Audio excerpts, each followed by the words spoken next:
j'espère que vous allez bien. Je suis ravie de vous retrouver aujourd'hui dans cette vidéo où vous m'avez demandé de vous partager tout ce que j'ai pu modifier, que je ne fais plus ou que je fais depuis le début que je travaille. Bref, c'est parti. Avant que cette vidéo ne commence, je souhaitais tout simplement faire ma pub. Ben oui, voilà, on va pas se le cacher.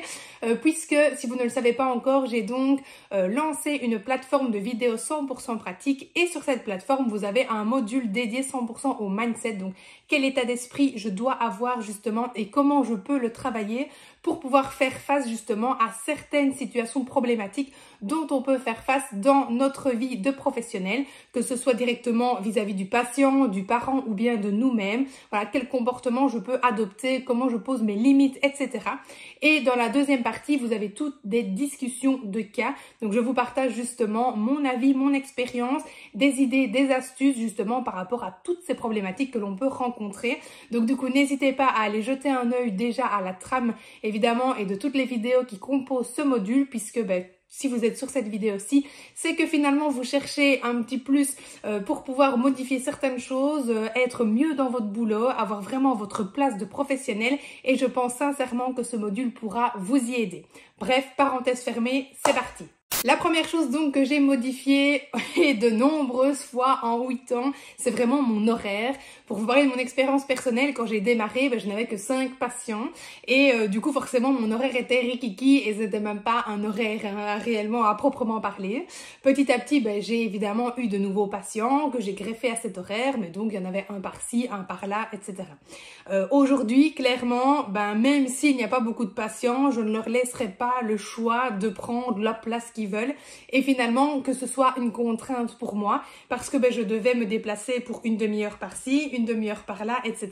Donc forcément, c'était très contraignant puisqu'il fallait que je me déplace que pour un, que pour deux. Parfois, j'en avais pas sur la journée, parfois j'en avais un. Bon voilà, c'était quand même pas très agréable. Donc clairement, là aujourd'hui, je rassemblerai tout le monde.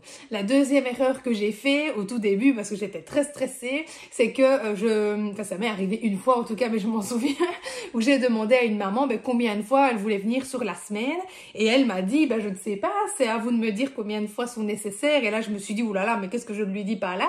Donc clairement voilà, ça évidemment après j'ai fait très attention, j'ai pris ma posture de professionnelle où je proposais 1, 2 à 3 séances en fonction du patient et donc je m'étais un petit peu mis en tête à partir de ce moment-là j'en proposerai qu'une, si c'est ça j'en proposerai plutôt 2 et là je serai plutôt sur 3 parce que encore une fois c'est quelque chose qu'on ne nous apprend pas non plus à l'école et en fait la première fois où j'ai été confrontée à devoir mettre le nombre de séances sur ma semaine et que la maman me l'a demandé, j'ai été un peu bête finalement de ne pas savoir quoi répondre et à lui demander ce qu'elle préférait.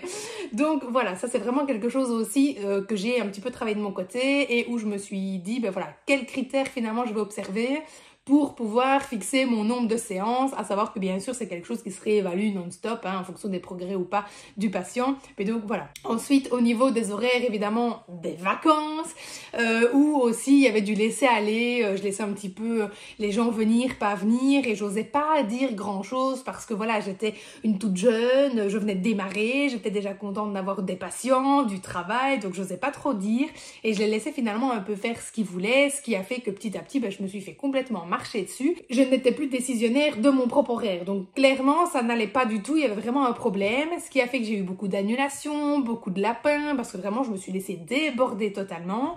Puis un jour, j'ai vraiment eu mon déclic où je me suis dit que maintenant, c'était mon horaire, je décidais de mon horaire. C'est quand même moi qui le subis et pas eux. Donc mon horaire doit me convenir à moi avant tout.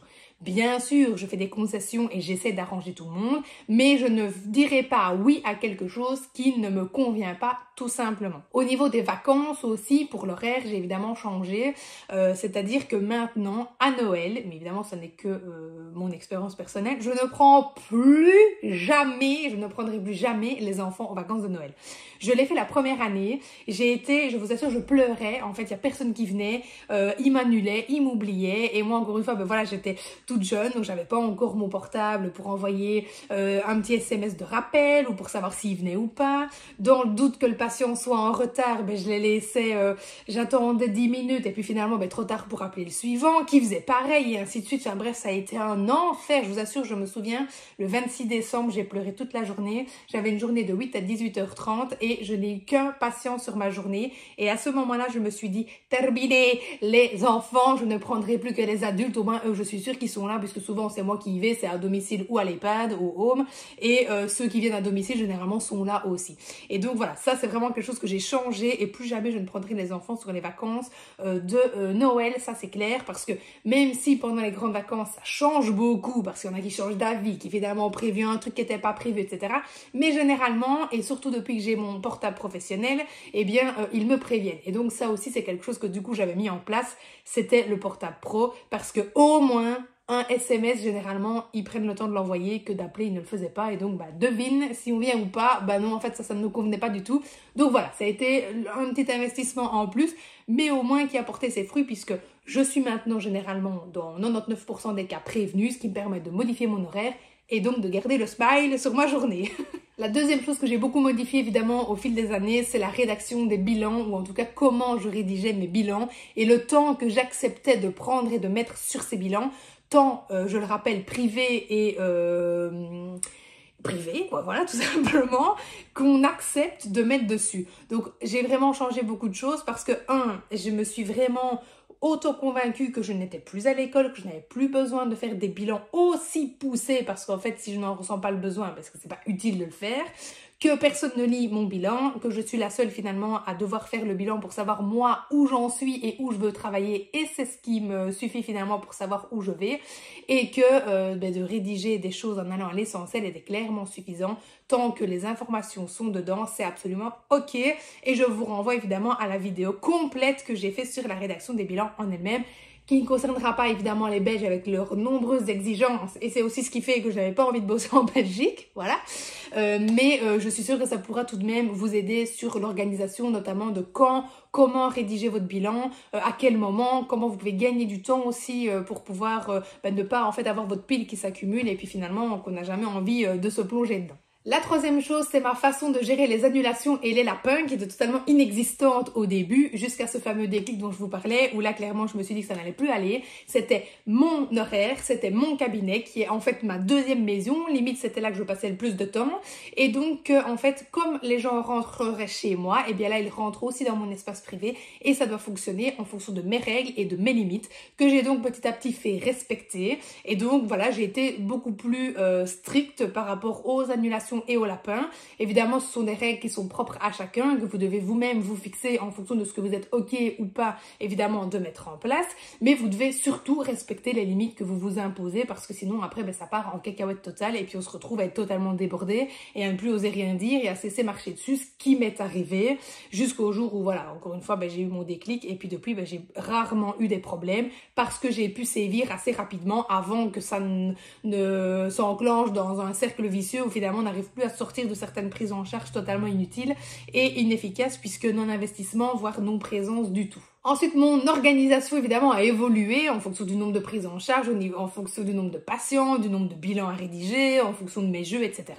J'ai beaucoup changé, notamment organisé mon matériel en lui-même différemment, parce que voilà, plus j'ai eu de matériel, plus j'ai modifié l'organisation. J'ai essayé de tenir des listes du matériel que j'avais pour ne pas oublier le matériel que j'ai justement pour certaines prises en charge, de finalement avoir déjà mes trames avec tout ce que j'allais pouvoir faire avec certains patients, puisque ma liste de matériel est un peu comme une trame finalement de rééducation. Après, j'adapte et je priorise évidemment. De pouvoir réorganiser mes armoires régulièrement, de ranger mon bureau régulièrement, de faire du tri aussi dans mes jeux très régulièrement, tout simplement pour être bien aussi dans ma tête. Parce que personnellement, chez moi, si c'est le bordel aussi dans ma tête et vraiment je suis pas bien, je suis fatiguée, je suis un peu plus irritable, etc.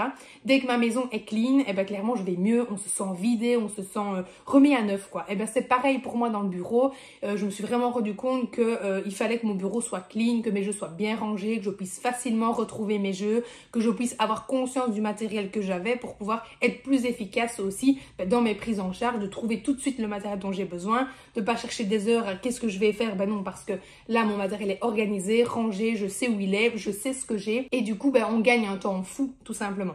Donc ça a été vraiment primordial pour moi au niveau organisation.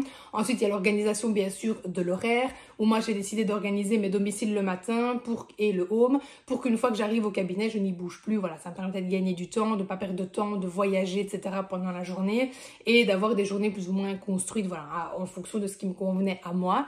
Organiser évidemment aussi mon temps de travail hors bureau, donc quand est-ce que je suis d'accord de rédiger mes bilans, à quel moment est-ce que ça ne me dérange pas pour ne pas que ça empiète sur ma vie sociale, privée, etc.